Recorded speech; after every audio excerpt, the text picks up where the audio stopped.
भैया कार्बनिक यौगिकों के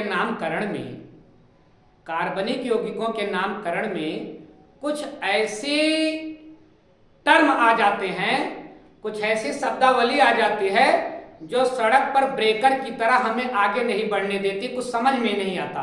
जैसे बार बार हिचकी आने लगी तो हमारी बहुत सारी खाने की गतिविधि, पीने की गतिविधि ठहर से नहीं जाती है। हिचकी कोई बहुत बड़ी बात नहीं होती है, लेकिन अगर हिचकी आने लगी खाना खाते समय तो खाना ठीक से आप नहीं खा पाओगे। पानी पीते समय हिचकी आ गई, आप पानी ठीक से नहीं पी पाओगे। तो कुछ ये हाइड्रोकार्बन के नामकरण करने में कुछ ऐसे टर्म आ जाते हैं जो हिचकी की तरह होते हैं, सड़क पर ब्रेकर की तरह होते हैं, जो हमें ठीक से चलने नहीं देते हैं। तो इनको हम पहले से समझे रहेंगे तो थोड़ा चलने में हम पहले से तैयार रहेंगे कि अब ब्रेकर आने वाला है, इसको हम समझे रहें। ये कौन कौन लोग हैं जो टर्म आ जाते हैं और अपने लोग भ्रमित हो जाते हैं कि ये क्या है? एक का नाम है नॉर्मल, एक का नाम है आइसो और एक का नाम है नियो। ये तीन लोग ऐसे हैं कि ऐसे नामकरण में टकरा जाते हैं और समझ में नहीं आता है कि क्या है। आइए इसको हम लोग आज समझ लें कि ये नॉर्मल लिखा है, मतलब किसी हाइड्रोकार्बन के आगे N लिखा है तो इसका क्या मतलब है। किसी के आगे अगर आइसो लिखा है तो इसका क्या मतलब है। नियो लिखा है तो इसका क्या मतलब है। आइए तुरंत समझ लेते हैं अपने लोग। देखिए, अपने लोगों ने पहले ही क्लास में पढ़ा था कि कार्बन की एक विशेषता होती है। कार्बन की एक विशेषता होती है। क्या विशेषता होती है कार्बन की? कि ये CH3, CH2, CH2, CH2, CH3, carbon की क्या विशेषता होती है? कार्बन की विशेषता होती है कि एक श्रृंखला में ये जुड़ते चले जाते हैं। अब देखिए, एक कार्बन, दो कार्बन, तीन कार्बन, चार कार्बन, पांच कार्बन, 3 2 5 2 7, 3 2 5 2 7 2 9 3 12। अब बताइए कार्बन कितना है? 1 2 3 4 5, तो यहां लिखिए C5। और H कितना है? 3 2 5 2 7 2 9 3 12। याद करिए, मैंने पहले ही क्लास में बताया था कि कार्बन के दो गुने से अगर हाइड्रोजन दो ज्यादा हो तो बताइए नाम क्या होता है? एल्केन। एल्केन। और कितना एल्केन? जितना नंबर ऑफ कार्बन। तो कितना नंबर ऑफ कार्बन है? 5। तो 5 होता है तो IUPAC पद्धति में क्या जाएगा? पेंट। तो इसका मतलब यह है पेंटेन। क्या है ये? पेंटेन। पेंटेन। तो यह है तो पेंटेन, लेकिन कहीं कहीं ब्रेकर की तरह यह लिखा रहता है एन पेंटेन। तो अगर भैया ये लिखा है एन पेंटेन तो घबराइएगा नहीं, समझ लीजिएगा कि ये जिस हाइड्रोकार्बन की बात हो रही है ये सीधी रेखा में है, स्ट्रेट लाइन में है। यह मतलब स्ट्रेट लाइन, यह मतलब नॉर्मल, एन मतलब स्ट्रेट लाइन। अगर स्ट्रेट लाइन में सीधी रिज रेखा में कार्बनिक यौगिक जुड़ते चले गए हैं, कार्बन जुड़ते चले गए हैं, तो उसके लिए कौन सा टर्म यूज किया जाता है? नॉर्मल। इतनी बात आप समझ गए? इसके लिए क्या यूज किया जाएगा? नॉर्मल। और दूसरा आप देखें, अगर किसी हाइड्रोकार्बन में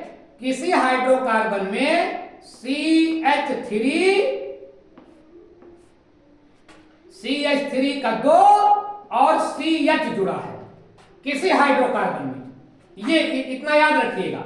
अगर CH3 का होल स्क्वायर और CH जुड़ा है किसी आगे वाली श्रृंखला में, इसको आप ऐसे समझें, कुछ इस तरह से बना लें इसको। देखिए ऐसे बनाएं, देखिए ए यूं, CH3 CH, उसके बाद CH3।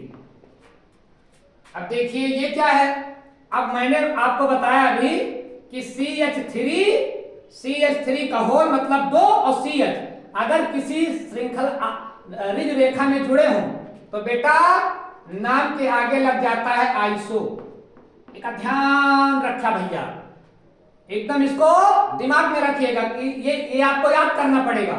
CH3 का 2 और CH अगर किसी भी रेखा में जुड़ा हुआ है पहले, तो नाम के आगे क्या लगेगा? आइसो। अब इसको जरा देख लो, कार्बन कितना है? 1 2 3 4। कार्बन कितना हुआ? 4। कार्बन कितना हुआ बेटा? 4।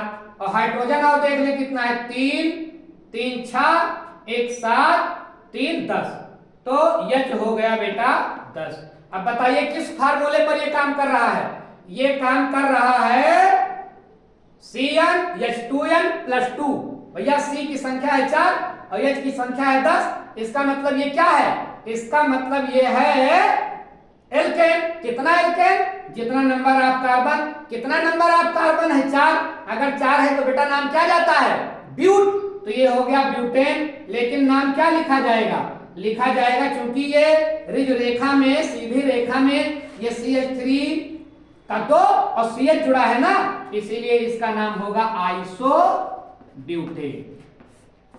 अब आप समझ गए ये आइसो नाम का ब्रेकर और एन नाम का ब्रेकर क्यों लगाया जाता है? अगर सीधी रेखा में है तो नॉर्मल, और अगर सीधी रेखा में CH3 2 और CH जुड़ा हो तो फिर वो कैसा हाइड्रोकार्बन है? फिर वो आइसो हाइड्रोकार्बन है। और एक और ब्रेकर बच रहा है, इसको हम यूं देख लेते हैं। एक ब्रेकर और है नियो। नियो नाम के आगे कब लगता है? नियो भैया नाम के आगे तब लगता है जब CH3 का होल थ्राइस और C किसी रिज रेखा में जुड़ा हो। अगर CH3 का होल थ्राइस और C जुड़ा है तो नाम के आगे लगेगा बेटा नियो। क्या लगेगा? नियो। इसको याद रखिएगा। अब आइए कोई देख ले हम। अब इसको हम कुछ इस तरह से बना ले। कैसे बना ले? देखिए C और कितना CH3 जोड़ना है? 1 2 और 3। कितना CH3 जोड़ना है? 3 जुड़ गया ना। और यही तो अभी अपने लोगों ने देखा कि CH3 का होल थ्राइस और C, तो उसी को ऐसा मैंने लिख दिया, और CH3। अब इससे ये तीनों जुड़े हैं, इस रेखा से ये तीनों जुड़े हैं। अगर ये संरचना किसी रिज रेखा से इकट्ठे जुड़े तो बेटा इसका नाम क्या हो जाएगा? नियो। कितना नियो? जितना नंबर ऑफ कार्बन है। कितना नंबर ऑफ कार्बन है? 1 2 3 4 5। 5 नंबर ऑफ कार्बन। और हाइड्रोजन जरा देख लीजिए, 3 3 6 3 9 3 12। तो बताइए C5 और H12 किस हाइड्रोकार्बन में जा रहा है? निश्चित रूप से 5 गुना 10 और 2 12 CnH2n+2 में जा रहा है। तो नाम इसका बेटा क्या हो जाएगा? इसका नाम हो जाएगा एल्केन। और कितना एल्केन? 5 है तो पेंटेन। तो इसका नाम क्या हो जाएगा? इसका नाम हो जाएगा भैया नियो पेंटेन। क्या नाम हो जाएगा? Neo pentane. तो अगर CH3 का होल थ्राइस और C किसी रिज रेखा से जुड़ रहा है, स्ट्रेट लाइन से जुड़ रहा है, तो लगेगा नियो। अगर CH3 का होल ट्वाइस और CH किसी स्ट्रेट लाइन से जुड़ रहा है तो नाम के आगे लगेगा आइसो। और अगर रिज रेखा में सीधा कंपाउंड है, वो कोई शाखा नहीं बना रहा है, अगर शाखा नहीं बना रहा है तो नॉर्मल।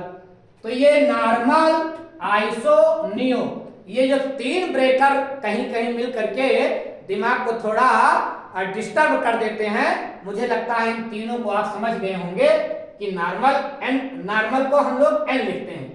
एन कहाँ लिखा जाता है? आइसो कहाँ लिखा जाता है? नियो कहाँ लिखा जाता है? मुझे लगता है इसको आप बेहतर ढंग से समझे होंगे।